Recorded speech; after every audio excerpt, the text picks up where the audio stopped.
Now, was this a place you lived there, like a Yes, residential facility? yes. Where was it So located? so the one I was in Springfield, Virginia. There were a few of them. There was one in Florida, and there may have been a couple more, but I was in Springfield, Virginia. So you live in an old comer's home. So what happens is every day you spend whatever 12 to 16 hours in a warehouse. That's where you sit all day long, wraps all day. That's it. And then you go home and you stay in like a host family's home because I was out of state. So I had to stay with host families who lived in state. And the way that that worked was when you're a newcomer, that means you've earned no responsibilities, you're not trusted, you haven't aligned with the program yet. Like they know that you could be a runner. Um, so they hold on to you everywhere you go. So when you leave the facility at night, you have like an old comer holding on to you. Sometimes they have two newcomers. They take you in a car. You get into the car with the parents. All the locks on the doors are dismantled. You cannot jump out. And then you go into their home. Now, as a newcomer, you can't talk to any of the other newcomers if there's another one there with you. You can't, like when you're at the dinner table, you can't pick things up because they have to be aware of you all the time. So if you want to pick up a fork, you say, being aware, I'm picking up a fork now. And you can't talk directly to another newcomer that's there. You talk to the old comer and you say, I want to tell the newcomer XYZ, because they know that if it's two newcomers, you might plot and plan and whatever. So they keep you separate. Going to the bathroom, showering, everything. Your old comer's always there with you. Always. You either have clear shower curtains or when the old comer's in the shower, you have to hold your hands over the shower curtain so they're always aware of where your hands are so that nobody stabs someone trying to escape. So they treat you like a criminal. Oh, 100%. I would 100%. say maybe worse than a criminal. Well, there were people that did have were serving time for drug dealing that were in jail that went to finish out their time at straight, and they asked to go back to jail. Wow. They did not want to. So right now I am on the website Surviving Straight Incorporated. Are you aware of Mm-hmm. it? And it has survivor stories from all their different programs. I'm just going to read something here. Straight Incorporated did not publicly reveal what many survivors will tell you. The real Straight Incorporated was a facility that used coercive thought reform, also known as mind control and brainwashing, public humiliation, sleep and food deprivation, extremely harsh confrontational tactics, kidnapping, isolation and emotional, mental, psychological, verbal, and physical abuse to forcibly break us down, then remold us in the Straight Incorporated image. No outsiders were ever permitted to know what really went on. Straight ruled us out of fear, and harsh punishment prevented us from talking to outsiders or from reporting abuses. Trying to survive Straight Incorporated devastated many of us. Some former clients have committed suicide. Others have serious disorders as a result of their time in Straight. For example, some of us suffer from post-traumatic stress, panic attacks, and severe depression. In addition, many of us have experienced other long-term detrimental effects, such as inability to function normally in relationships, fear of therapists and form of counseling, severe distrust of people, paranoia, and nightmares. This is certainly not a complete list, but gives one an inkling of the serious long-term adverse effects of survivors caused by Straight Incorporated. Does that sound accurate, Elaine? Oh, 100%. 100%. When I was reading some about it, it was making me think of the Stanford prison experiments. What was that, like early 1970s? And then this is almost like you take that experiment and you just put it out in the real world and see what happens. Yeah.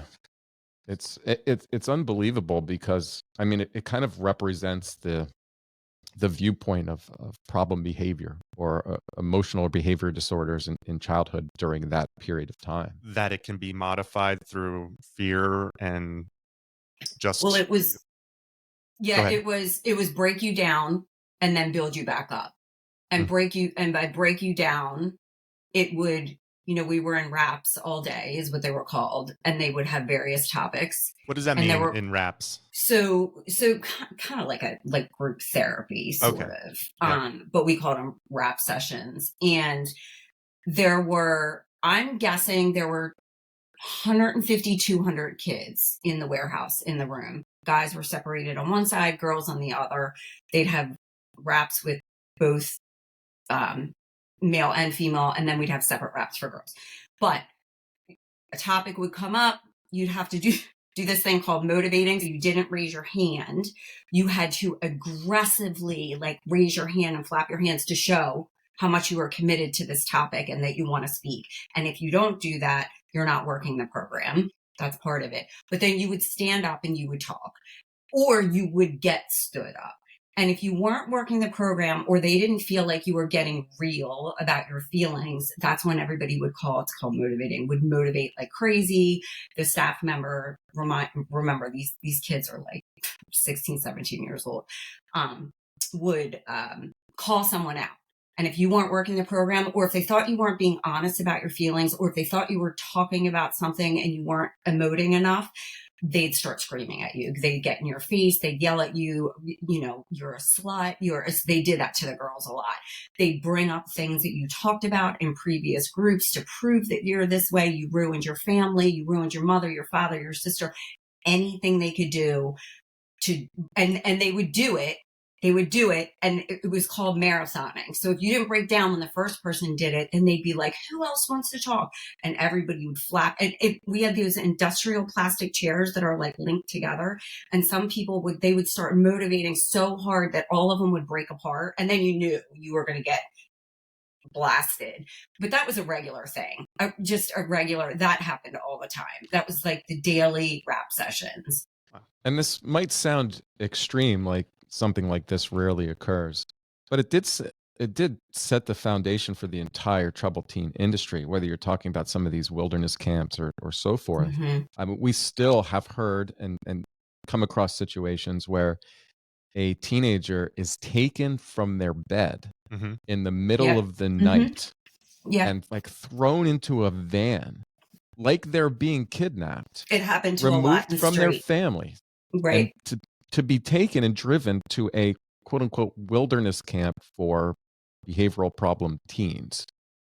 Now, obviously, you can only imagine how absolutely traumatic that incident in itself is. And then you go to these programs where, you really are viewed to have some like moral deficiency, and you are kind of verbally abused and pushed to do things that you would never be willing to do on your own, and you have to comply to get out of them. And so this is Yep. viewed as scaring somebody straight, Mm-hmm. in just a greater kind of way of thinking about it. And just to put some things into context, like a lot of people don't really understand why the evidence-based psychological therapies, how they came to be such a big part of our modern treatments. We were talking on a previous podcast about these standardized treatments. Mm-hmm. And a lot of this is in response to harm that has occurred in the mental health industry. I mean, it's really, as you can see, it's a complete free fall. It's the Wild West. You can make up anything and use it for justification as a theory to support behavioral modification. And when you go in and you go see a therapist in 1975 or 1980 or 1985, do you really know what you're going to get? It's completely dependent upon the individual, and it's such an early stage in trying to understand mental health problems and how people can heal. And you're pulling from like old Freudian ideas, and then these new concepts are coming up.